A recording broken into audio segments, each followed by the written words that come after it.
Bonjour et bienvenue dans notre émission. Je vous propose aujourd'hui de partir à la découverte de l'église dans le Puy-de-Dôme avec Monseigneur Hippolyte Simon, archevêque de Clermont. Bonjour. Bonjour. Vous êtes également vice-président de la Conférence des évêques de France.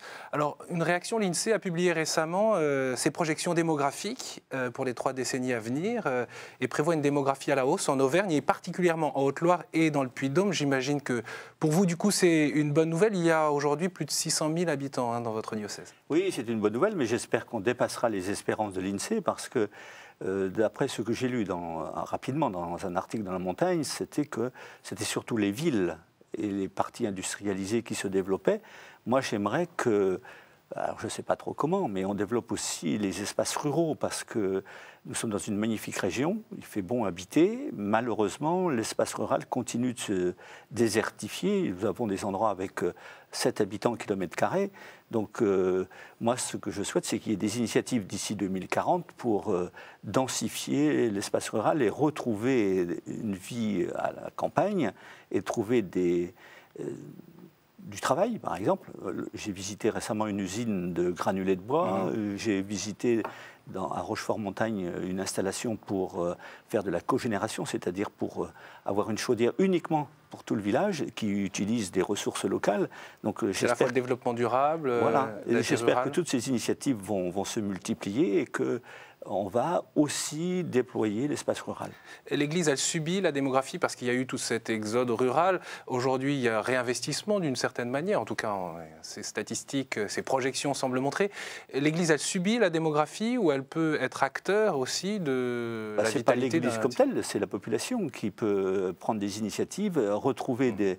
Encore une fois, il faut retrouver des ressources parce que s'il n'y a pas de travail, les gens s'en vont. Donc, il faut essayer de ramener de la valeur ajoutée, par exemple dans l'agriculture, parce qu'il ne suffit pas d'avoir des matières premières, il faut aussi les mettre en valeur et ramener, si possible, des gens pour travailler dans cet espace-là. Donc, l'Église, par sa réflexion, peut y contribuer, mais c'est surtout, il faut que l'ensemble des catholiques et pas seulement les catholiques, mais toute la société civile se mobilise pour reconquérir l'espace rural.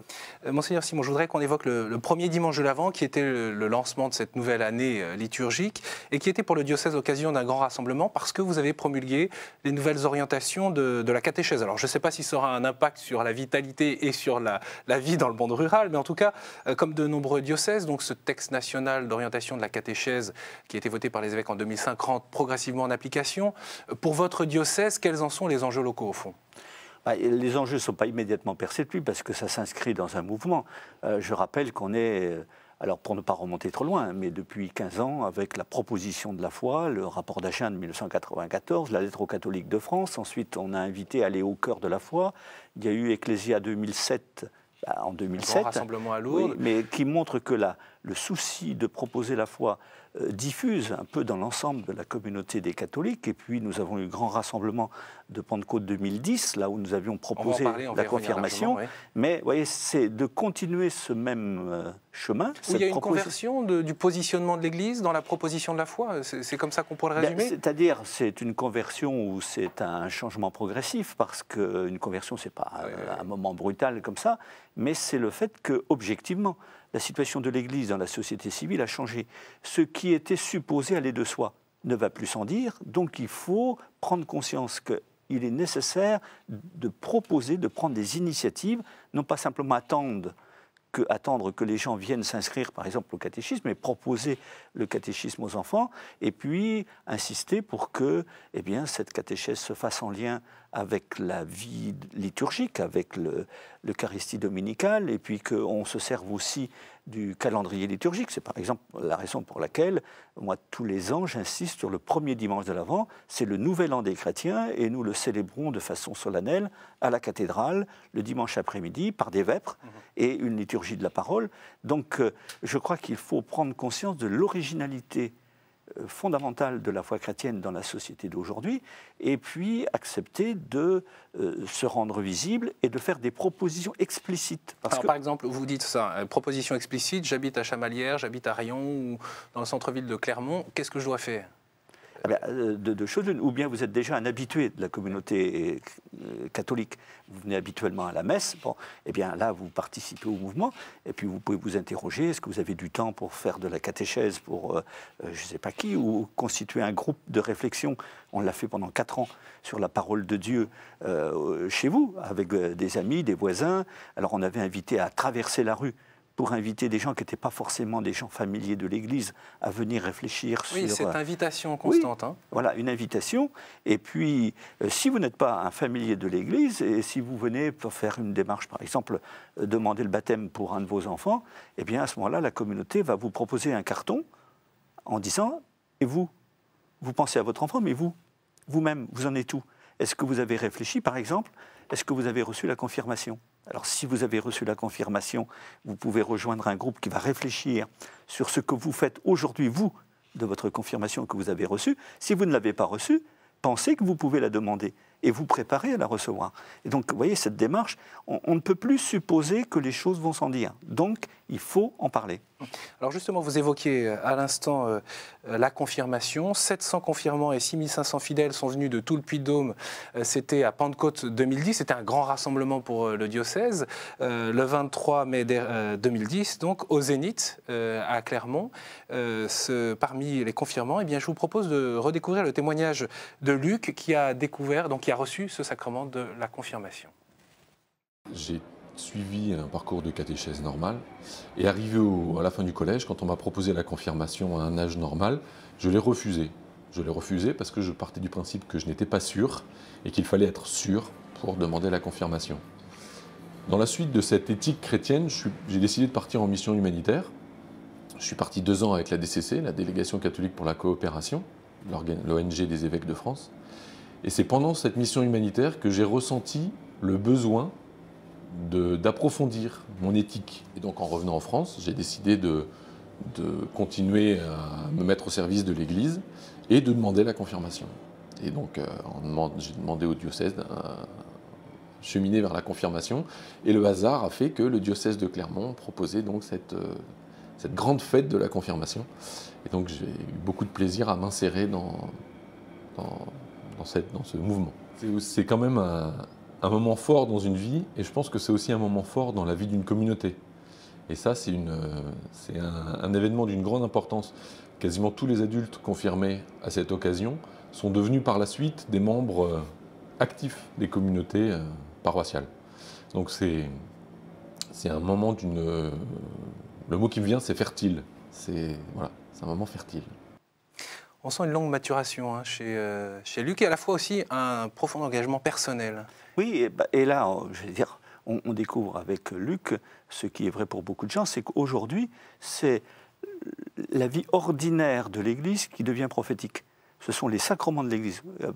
On disait, bon, la confirmation, c'est un peu une routine, ça se fait automatiquement. Et là, c'est une redécouverte. Et moi, je suis très heureux qu'on redécouvre que l'Église, elle est sacramentelle, elle est fondée sur les sacrements de la foi, et elle devient prophétique dans la société d'aujourd'hui. Et en plus, on l'a vu avec les images que nous allons apercevoir, eh bien, elle crée un beau rassemblement et elle crée du lien social. Mais ça, c'est par surcroît. Ce qui est cherché, c'est d'abord de connaître le Christ, de recevoir les sacrements de l'Église, et en plus, eh bien, de participer à la vie de la société. Tout à l'heure, Luc, il disait j'ai pas voulu recevoir le sacrement de la confirmation à l'âge normal. Mais c'est quoi l'âge normal? Il n'y a pas d'âge normal. L'âge normal, c'est quand le Christ vous appelle, et que le Christ vous fait signe et que vous répondez. Monseigneur Simon, ce grand rassemblement de la Pentecôte 2010, c'était aussi un anniversaire en quelque sorte, celui des 10 ans du synode déjà.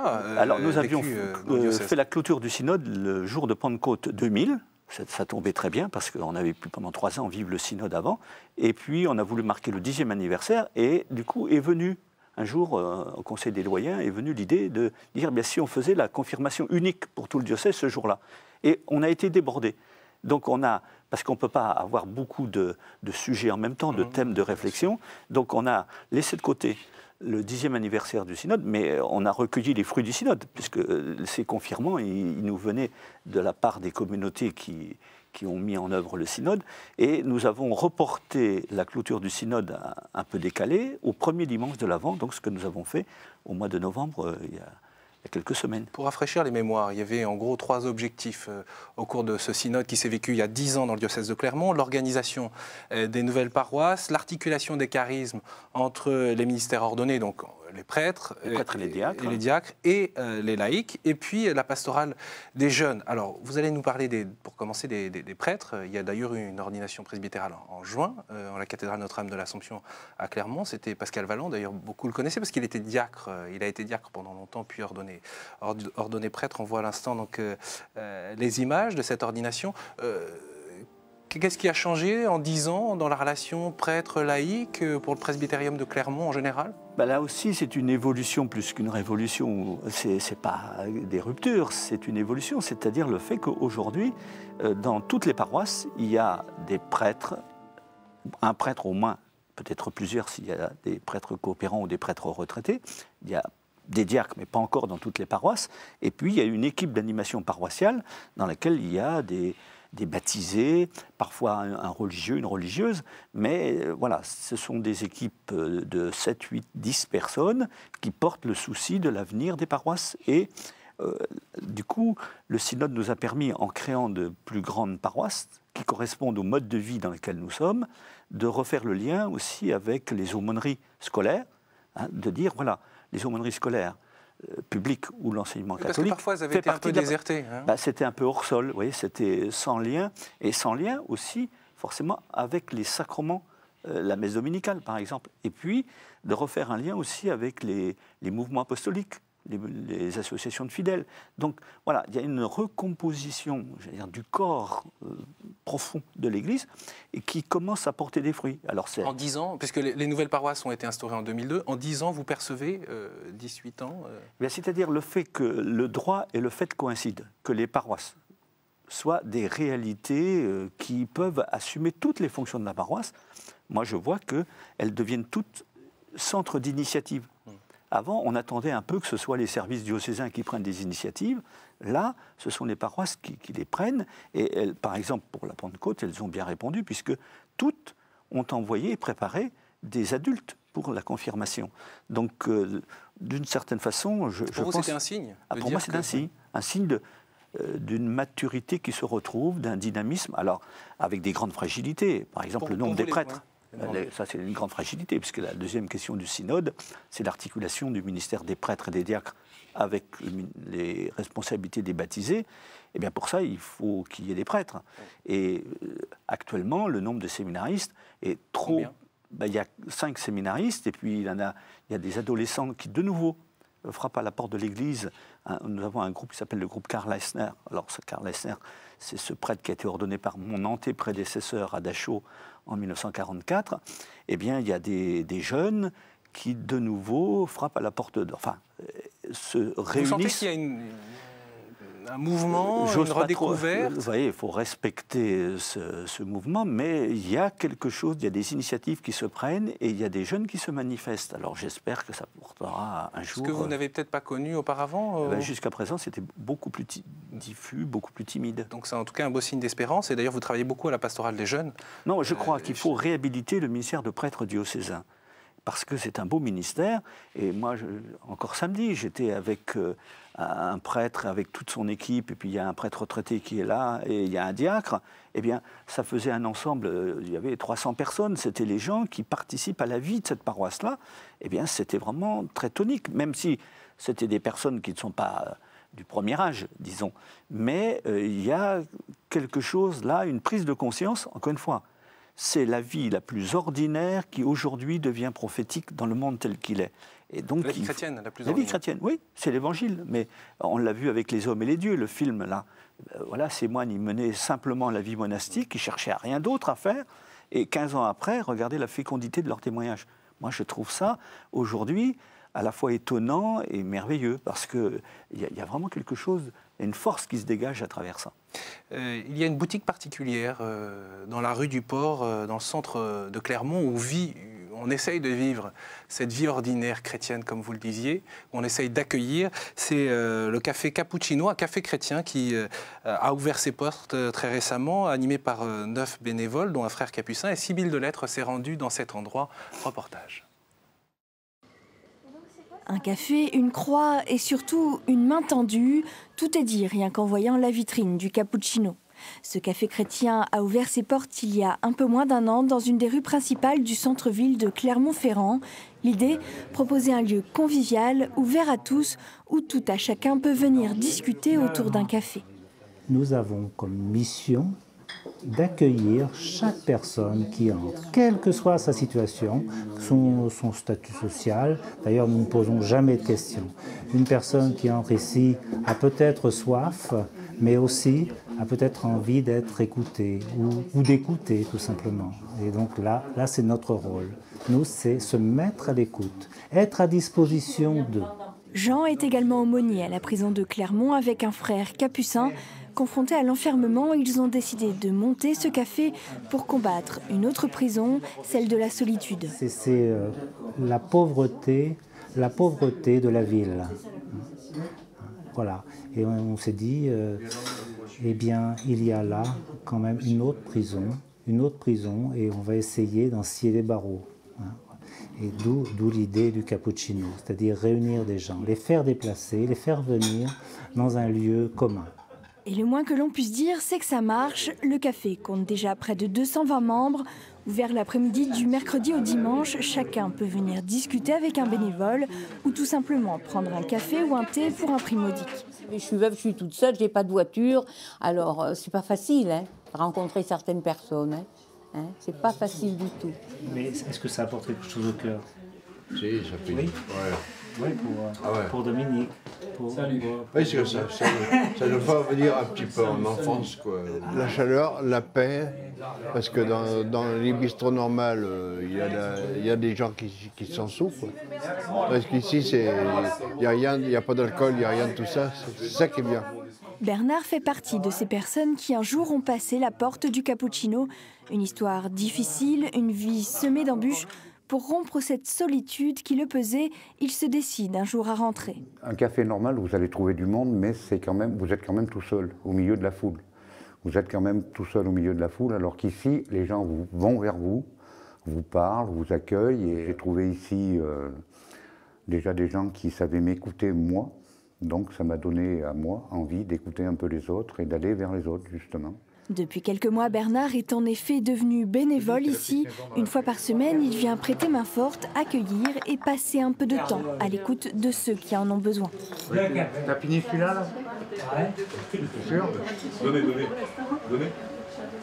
On accueille des gens qui parfois sont très mal, disons, ne sont pas très bien et puis qui repartent avec un sourire. Donc pour moi, c'est très important ça. Le cappuccino, c'est un café chrétien. Au premier étage, une salle permet à qui le veut de venir prier, se recueillir ou même de venir parler avec un frère capucin. Alors, il y a un monsieur là, il s'appelle, je peux donner son nom, il s'appelle Maurice. Et il me parle de ses ennuis et de son ennui, du temps qui est un poids qui passe pas. Il me parle du temps et alors, comme moi j'aime beaucoup philosopher, je l'ai amené à parler du temps. Qu'est-ce que c'est que le temps ? Le temps d'une vie, comment... Et vous voyez, donc je suis pourtant prêtre et religieux, mais on a parlé du temps avec lui. Un autre m'a parlé de la prison.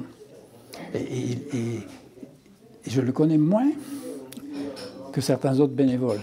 Et les autres ne savaient pas qu'il avait fait de la prison. Moi, il me l'a dit.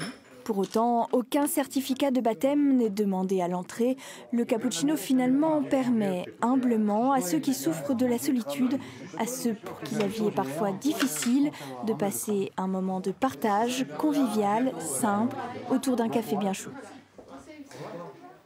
C'est un café ouvert tous les mercredis, vendredis, samedi de 15h à 19h. Il y a des mots très forts qu'on a entendus, la pauvreté de la ville et en même temps cette espérance, le fait d'aller mieux quand on peut parler. Vous, qu'est-ce qui vous interpelle dans cette initiative et puis aussi ce qu'elle révèle au fond des attentes des habitants de Clermont ou en tout cas de certains habitants? Cette attente existe, elle est extraordinaire parce qu'à côté, quelques rues plus loin, il y a l'accueil de jour. Et là, il y a à peu près plus de 1000 personnes qui sont répertoriées, avec une centaine de personnes qui passent chaque jour. C'est un endroit, l'accueil de jour, où on peut venir prendre un plat chaud, se laver, laver son linge et se faire domicilier. Et ça m'arrive d'y aller aussi là. Alors c'est un endroit qui est tenu par plusieurs associations et qui n'est pas confessionnel, pour le coup. Bon. Mais, vous y allez pour rendre visite simplement pour me rendre compte de la réalité qui est terrible. Parce que, alors que le chômage à Clermont est plutôt en dessous de la moyenne nationale. Enfin, oui, mais c'est des gens qui circulent beaucoup et Clermont est au centre de la France, donc il y a beaucoup de gens qui s'arrêtent en passant, en descendant du nord vers le sud ou réciproquement. Mais ce qui me frappe, et ça, où le Café Chrétien répond à une véritable attente, c'est que les raisons de l'exclusion ne sont pas seulement économiques. Il y a souvent des raisons affectives. Beaucoup de gens vous disent, ben voilà, moi j'étais mis dehors parce que voilà, mon conjoint ou ma conjointe m'a mis dehors, je me retrouve tout seul. Et une fois qu'on dégringole dans la rue, et la ville est plus terrible que la campagne de ce point de vue. Moi j'ai connu dans mon enfance des gens qui vivaient sur les routes, ils s'arrêtaient dans une ferme, on pouvait les accueillir. Aujourd'hui on ne peut plus. Et même à la ferme, on ne peut plus. On ne peut plus, parce qu'on n'a pas le droit. Et puis, ce serait trop dangereux s'il y avait un accident ou des choses comme ça. C'est moins dans la culture aussi, de notre société de consommation, où il faut aller vite, il faut être productif. La ville demande qu'on soit performant dans sa tête, qu'on sache, qu'on soit bien dans sa tête. Et aujourd'hui, si quelqu'un est mal pour des raisons affectives, des raisons spirituelles, il n'a personne à parler. Et ça devient, alors du coup, cette prison de la solitude est absolument terrible. Donc, je crois qu'à côté de la réponse économique aux besoins fondamentaux, il y a besoin d'une réponse qui soit une réponse spirituelle et une réponse, relationnelle. Et donc, de ce point de vue-là, l'initiative des frères Capucins et de leurs amis est tout à fait intéressante et tout à fait essentielle. Je signale d'ailleurs que le gouvernement a reconnu le combat contre la solitude comme grande cause nationale pour 2011, et KTO est partenaire de cette aventure. Mais la conférence à Vincent-Paul aussi. Bien sûr, qui est en tête de pont de cette aventure. En quoi est-ce prophétique, puisque vous parliez tout à l'heure d'être prophète, en quoi est-ce prophétique de s'occuper, de prendre soin des plus faibles, des plus pauvres C'est prophétique de dire que ce n'est pas seulement un problème économique, mais que la personne a besoin d'être reconnue et de pouvoir parler, de s'exprimer, raconter son histoire, guérir ses blessures, etc. Donc aujourd'hui, il faudra inventer de nouvelles formes de réponses à ces nouvelles questions qui viennent de nos modes de vie urbains et qui sont très performants, encore une fois, parce qu'on a l'air de rien, mais se servir de carte bleue, ça suppose quand même déjà d'avoir un certain nombre d'exercices. Vous pensez qu'il y a une quête spirituelle? J'en profite d'ailleurs pour souligner votre ouvrage. Vous qui cherchez Dieu, voici un GPS avec une note d'humour, c'est le titre de votre ouvrage. Aux éditions DDB, vous avez d'ailleurs reçu le prix des librairies Siloé et Pèlerin 2010 pour cet ouvrage. Vous pensez qu'il y a une quête spirituelle, au fond, de notre société dans son ensemble? Alors, je ne saurais pas trop le dire. Je suis persuadé que oui, parce que beaucoup de gens sont perdus, tournent en rond, s'ennuient, sont dans la solitude. Et pour en sortir, il faut avoir suffisamment de force en soi-même. Donc, mais pour ça, il faut avoir envie de s'en sortir. Alors, si j'ai proposé ce titre du GPS, c'est parce que... Il y en a beaucoup qui sont perdus, ça c'est oui, ça. Et j'ai fait le lien aussi avec le Fils prodigue. Je ne sais pas si vous avez remarqué, alors je l'ai dit avec un sourire, mais que c'est dans la parabole du Fils prodigue que Jésus nous propose un GPS spirituel, en ce sens que c'est le jour où le Fils prodigue affiche « J'irai chez mon Père » qu'il est sauvé. Et à ce moment-là, il peut se mettre en route. Donc tant que les gens ne disent pas dans leur tête « Je vais aller, je vais retourner » ou « Je vais me lancer dans tel projet », eh bien, ils sont là, ils attendent qu'on vienne. Encore faut-il ce déclic voilà. de vie, de survie. Oui, et donc l'Église doit proposer la foi, mais la foi est aussi une confiance en soi. Confiance en Dieu, mais confiance en soi, et confiance dans les autres. Donc pour pouvoir prendre des initiatives, il faut restaurer la foi, mais dans tous les sens de ce mot. Vous qui cherchez Dieu, donc voici un GPS aux éditions DDB. On en arrive au terme de cette émission et des fameuses questions rituelles. Un coup de chapeau à donner sur une initiative ou un geste qui vous a plu autour de chez vous? Pour illustrer ce que je disais tout à l'heure, comment la vie ordinaire devient prophétique, j'ai envie de tirer mon chapeau à tous les catholiques du diocèse qui sont venus le jour le premier dimanche de l'Avent parce que la neige était menaçante, la météo est souvent cruelle en Auvergne, elle est difficile. Et il y a l'habitude au moins là-bas. Il y a des gens qui Ouais. sont venus de plus de 85 km, s'étaient organisés pour venir, pour fêter le Nouvel An des chrétiens, c'est signe qu'ils avaient foi en l'avenir. Donc chapeau. Un lieu pour se ressourcer dans votre diocèse? Bien là, puisqu'on a parlé des frères Capucins, je dirais un lieu, soit la communauté des Capucins, soit la communauté des Sœurs Clarisse à Chamalières. C'est un lieu où je vais quelquefois célébrer l'Eucharistie et j'aime beaucoup cette communauté. Donc voilà, spontanément, je vous donne cette adresse. Un événement dans les mois à venir sur lequel vous attendez une réponse des fidèles ou de ceux qui habitent cette année, nous n'avons pas le grand projet qu'on a eu l'an dernier. Donc cette année, c'est la vie ordinaire. Eh bien, le premier grand rendez-vous avec toutes sortes de gens et des jeunes, c'est le pèlerinage d'Orcival, le jour de l'Ascension. Donc rendez-vous à Orcival, le jour de l'Ascension. Et puis si vous parlez des jeunes, on peut aussi parler des JMJ de Madrid. Ce sera une étape vers Madrid, oui. Bien sûr, s'inscrire. Un grand merci, Monseigneur Hippolyte Simon. Je rappelle que vous êtes archevêque de Clermont, également vice-président de la Conférence des évêques de France. Je signale également qu'on le retrouve l'agenda du diocèse sur le site internet qui s'affiche sur l'écran en ce moment. Un grand merci pour votre fidélité et bien sûr, à très bientôt également sur notre site internet.